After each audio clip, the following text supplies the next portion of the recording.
London-based investigative journalism nonprofit recently broke a story revealing how the Pentagon worked with a PR firm headed up by Margaret Thatcher's spin doctor to produce fake al-Qaeda videos and other propaganda during the Iraq War. Bell Pottinger is a London-based company specializing in lobbying, speech writing, search engine optimization, and other services for governments and corporations. It is known for unethical behavior, including posing as fake representatives of the Uzbek government and violating Wikipedia rules by removing negative information and replacing it with positive spin. Present and past clients include Augusto Pinochet and the Pinochet Foundation, Dutch Oil, the government of Bahrain, and Coca-Cola. Bell Pottinger's Tim Collins referred to the company's work as dark arts. He has a close connection to the inner circle of British Prime Minister David Cameron. Bell Pottinger was paid over $500 million to produce TV segments made in the style of Arabic television. According to a former employee, the company worked with the CIA and the National Security Council. The material was approved by the commander in Iraq at the time, David Petraeus. He later became the director of the CIA. The PR agency was hired soon after George W. Bush and his neocons invaded Iraq in 2003. It was initially tasked with running occupational elections, but soon switched to information and psychological operations. Lord Bell told the Sunday Times most of the money was spent on propaganda production and distribution. So when I first started working on it, I didn't know how big a project this was. I just assumed it was news gathering. But having seen the process and worked in the process, I then realised this was a big project. And the budget was large as well for this project. It was around about 120 million a year for this project. And that's a lot of money. Propaganda produced by the company ran the gamut of white, gray, and black psychological operations. It's disseminated by the military and the CIA, most notably through its Voice of America and the United States Information Agency at the State Department. Gray propaganda is also produced by the military and the CIA, but does not clearly identify a source. Black propaganda is deceptively attributed to another source and is associated with covert psychological operations.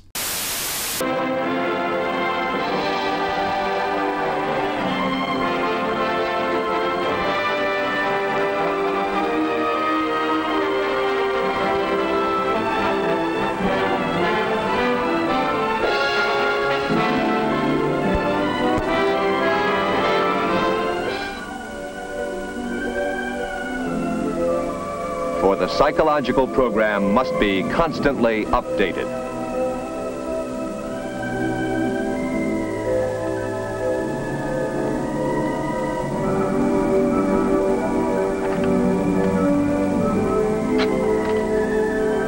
As the people are affected by the program, so the program is affected by their changes in attitudes. A successful PSYOP program will make them perceive things from the desired viewpoint. During the Vietnam War, the United States carried out a campaign of black propaganda against the Viet Cong called the Phoenix Program. In addition to propaganda, the military used kidnapping, jailing, interrogation, torture, and assassination as part of a false flag operation. It's estimated between 20,000 and 40,000 Vietnamese were killed during the program. The Bell Pottinger propaganda campaign took its cues from a CIA manual, Psychological Operations in Guerrilla Warfare. The manual was published when the Reagan administration trained and funded the Contras to defeat the Sandinista government in Nicaragua. The Bell Pottinger team produced scripts for Arabic soap operas that delivered propaganda messages. They also produced fake al-Qaeda videos. The videos were produced in the real player format that requires an internet connection to run. CDs were embedded with a code linking to Google Analytics, which allowed the military to track IP addresses the videos were played on. The CDs were often planted in homes raided by the military.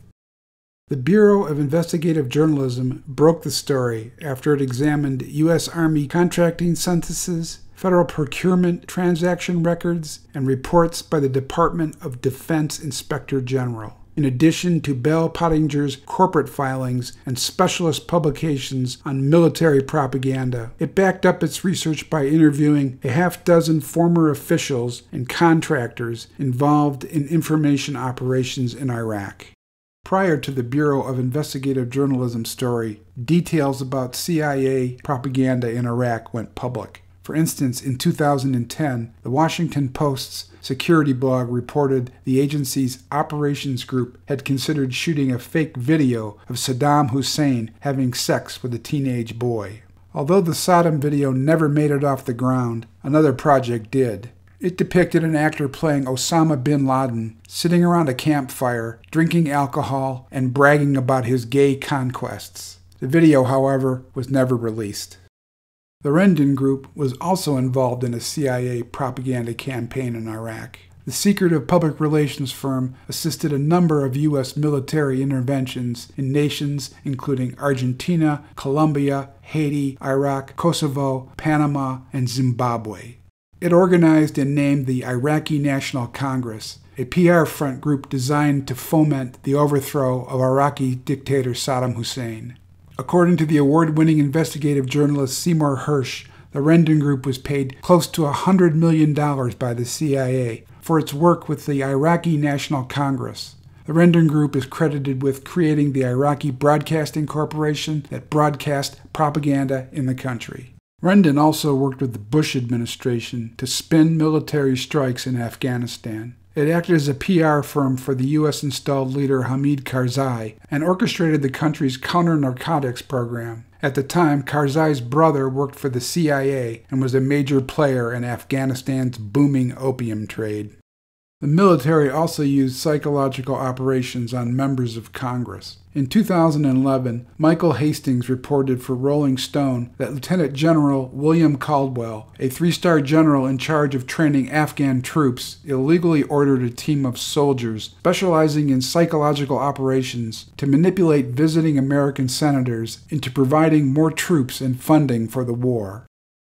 Well, essentially what we have here is that an information operations cell, which is a cell that by definition is trained to conduct psychological operations and military deception, was asked by Lieutenant General Caldwell and his staff to use their skills on visiting U.S. senators and other VIPs. Now, the cell, this I.O. cell, was led by a gentleman named Lieutenant Colonel Michael Holmes. Lieutenant Colonel Holmes raised objections to being asked to do this. He said, hey, I'm an I.O. cell. Information operations is only supposed to be used for foreign audiences. It's a really bad idea to be using my team because we specialize in psychological operations and whatnot to be doing this.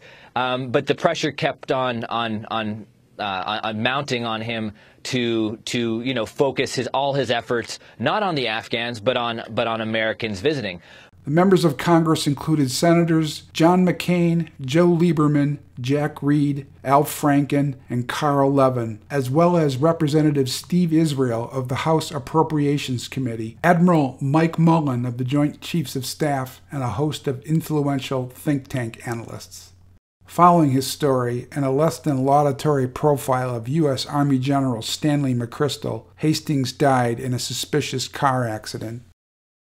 In 2008, the New York Times revealed the Pentagon used retired military officers acting as analysts at CNN, Fox News, and MSNBC to spin coverage of the wars in Iraq and Afghanistan. Most of the analysts had ties to military contractors with vested interests in the foreign policy of the Bush administration.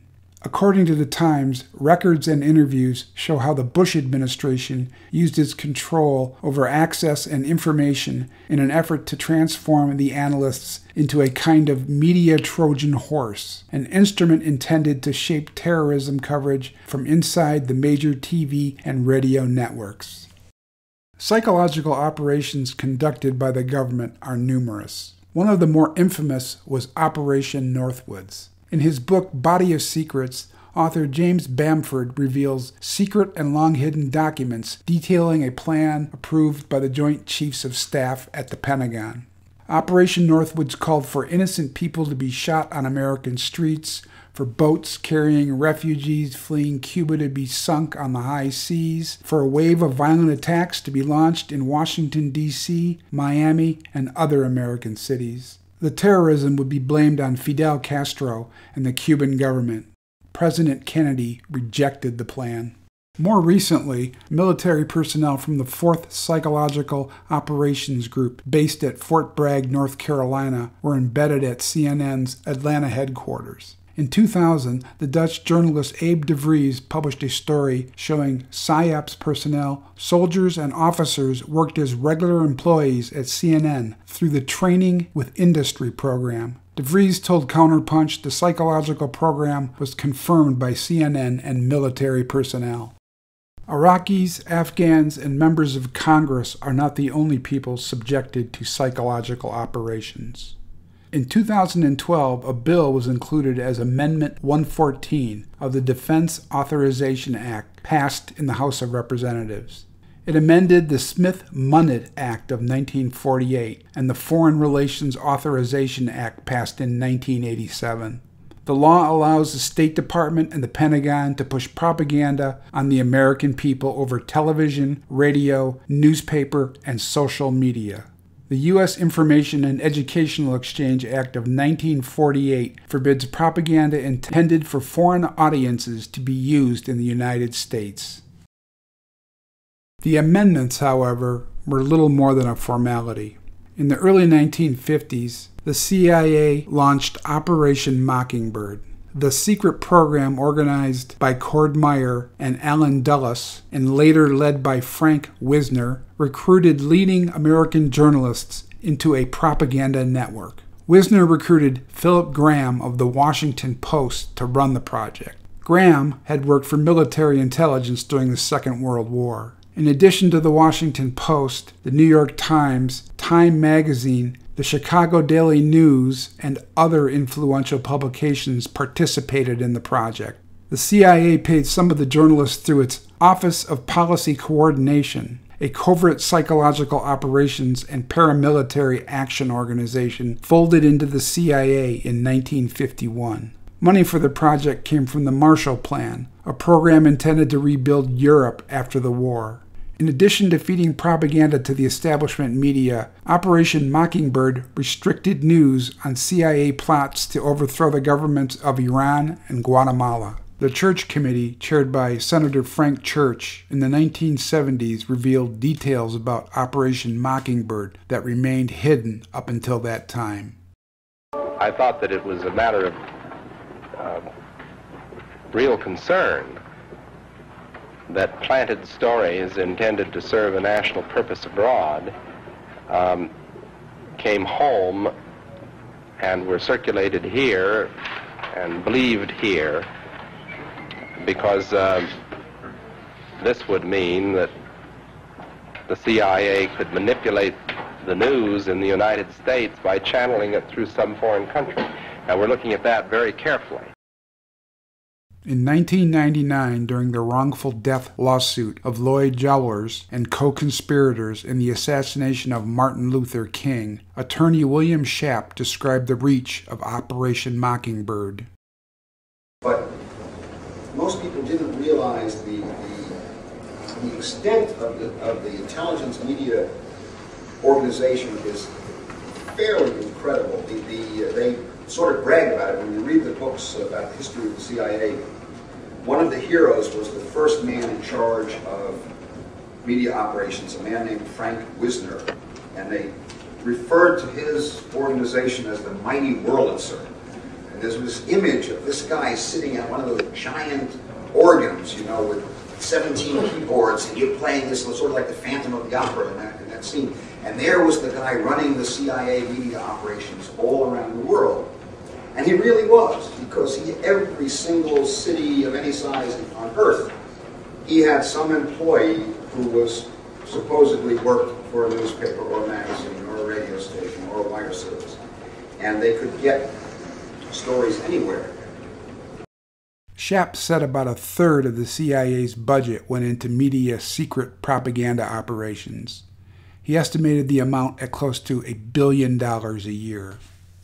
In 1976, following the revelations of the Church Committee, the CIA announced new guidelines restricting the relationship between the agency and the media. By this time, however, the connections between the national security state and the establishment media were hardwired, and the guidelines were more or less meaningless. The Bureau of Investigative Journalism revelations shed new light on a number of Osama bin Laden videos released during the Bush years. Although video and terrorism experts routinely dismissed videos and audio tapes as fakes, the government and the establishment media portrayed them as legitimate. An early video allegedly shows the Saudi confessing to orchestrating the 9/11 attacks, while others are less specific and left open to interpretation by translators and news reporters reading from government scripts. Despite ample evidence of fakery and manipulation, the media routinely feigns ignorance. The videos provide imagery for a narrative that keeps the manufactured war on terror alive. Many of the videos were released by the Intel Center, a Virginia-based private contractor that works for the military, law enforcement, and intelligence agencies. iDefense also released videos. The company is comprised of long-serving ex-military intelligence officials, such as senior military PSYOP intelligence officer Jim Melnick, who served 16 years in the U.S. Army and the Defense Intelligence Agency in psychological operations. Melnick worked directly with former Defense Secretary Donald Rumsfeld. The Bureau of Investigative Journalism article exposes covert psychological warfare waged against not only the people of Iraq, but the world at large, including and importantly the people of America. The establishment media works in concert with the national security state and the military to convey in a positive light the foreign policy narrative of the global elite, distort the truth about its subterfuge and war crimes, and build consensus for its predatory agenda.